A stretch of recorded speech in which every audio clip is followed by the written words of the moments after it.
இன்றைக்கி நம்ம தேவிஸ் கிச்சனில் ரொம்பவே ஒரு சிம்பிளாக எப்படி ஒரு டின்னருக்கு ஒரு டிஃபன் சாம்பார் டக்குன்னு குக்கரில் வைக்கலாங்கிற நல்லா டேஸ்ட்டாகவும் அந்த மாதிரி சாம்பார் ரெசிபி தான் பார்க்க போகிறோம். வாங்க தேவிஸ் கிச்சனை சப்ஸ்கிரைப் பண்ணுங்கள், சப்போர்ட் பண்ணுங்கள். இப்போ வாங்க நம்ம ரெசிபிக்குள்ளே போயிடலாம். துவரம் பருப்பு 2 கைப்பிடி எடுத்துகிட்டு ஒரு 10 நிமிஷமாக கழுவி ஊற வச்சு எடுத்துருக்கேன். இப்போ ஒரு குக்கர் எடுத்துக்கோங்க. இப்போ குக்கரில் அந்த பருப்பை சேர்த்துக்கோங்க. பருப்பு முங்குற அளவுக்கு தண்ணி சேர்த்துக்கோங்க. இப்போ இது கூட வெங்காயம், தக்காளி, பச்சை மிளகாய் எடுத்திருக்கேன். இப்போ அதையும் சேர்த்துக்கோங்க. இது கூட 1 ஸ்பூன் டிஃபன் சாம்பார் சேர்த்துக்கோங்க.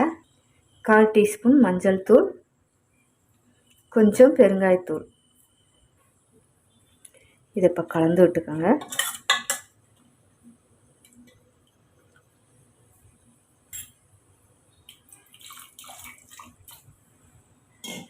இது கூட 1 டீஸ்பூன் அளவுக்கு கேஸ்டர் ஆயில் விளக்கெண்ணெய் சேர்த்துக்கோங்க. இப்போ இதை ப்ரெஷர் போட்டு மூடிக்கோங்க. இப்போ ஸ்டவ் ஆன் பண்ணிவிட்டு 2 விசில் விட்டு எடுத்துக்கோங்க. இப்போ நமக்கு பருப்பும் வெந்துருச்சுங்க. இப்போ இறக்காச்சு. இப்போ நம்ம அடுத்து இட்லி ஊற்றி வச்சுக்கலாம்.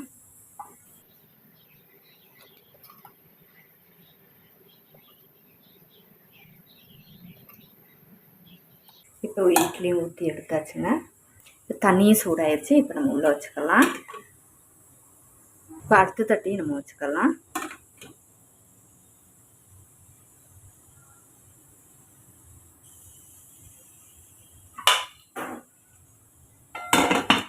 இப்போ ஒரு 20 நிமிஷம் நம்ம வேக வச்சு எடுத்துக்கலாங்க. இப்போ நமக்கு இட்லியும் ரெடி ஆயிடுச்சுங்க. இப்போ இட்லியும் வேக வச்சு எடுத்தாச்சுங்க. பருப்புமே நல்லா வெந்திருக்கு. இப்போ லைட்டாக நம்ம கரண்டி வச்சு மசிச்சு விட்டுக்கோங்க. இப்போ நம்ம வந்து பாத்திரத்தில் மாற்றிக்கிடலாம். இதில் இப்போ கொஞ்சமாக நான் புளித்தண்ணி சேர்த்துருக்கேன். ஒரு தடவை கரைச்சி விட்டாலே போதும். இப்போ நல்லா ஹை ஃப்ளேமில் வச்சுட்டு நம்ம கொதிக்க விட்டு எடுத்துக்கலாம். இப்போ சாம்பாருக்கு தேவையான அளவுக்கு உப்பு சேர்த்துக்கோங்க. இப்போ சாம்பார் நல்லா கொதிக்குதுங்க. இப்போ நம்ம ஸ்டவ் ஆஃப் பண்ணிக்கலாம். இந்த அளவுக்குனாலும் நமக்கு இட்லியில் ஊற்றி சாப்பிட்றதுக்கு வேணுங்க. இப்போ சாம்பாருக்கு ஒரு சின்னதாக ஒரு தாளிப்பு கொடுத்துருங்க. ஒரு 2 ஸ்பூன் அளவுக்கு எண்ணெய் சேர்த்துக்கோங்க. எண்ணெய் சேர்த்துட்டு கடுகு, 1/4 டீஸ்பூன் வெந்தயம். கடுகு வெந்தயம் பொரிஞ்சிருச்சு. கொஞ்சமாக சீரகம் சேர்த்துக்கோங்க. கொஞ்சம் நறுக்கின பூண்டு, கொஞ்சம் கருவேப்பிலை, வத்தல்.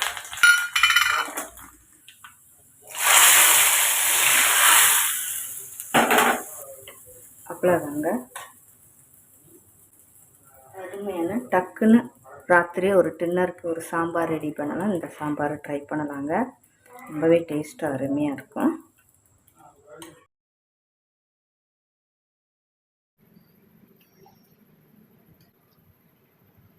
இன்றைக்கி நம்ம ரொம்பவே ஒரு அருமையான ஒரு டிஃபன் சாம்பார் எப்படி குக்கரில் டக்குன்னு ராத்திரி டின்னருக்கு எப்படி வைக்கலாம். இன்றைக்கி ஒரு டிஃபன் சாம்பார், அருமையான டிஃபன் சாம்பார் பார்த்துருக்கோங்க. ரொம்பவே நல்லா சொதசொதன்னு ஊற்றி சாப்பிட்றதுக்கு அருமையாக இருக்குங்க.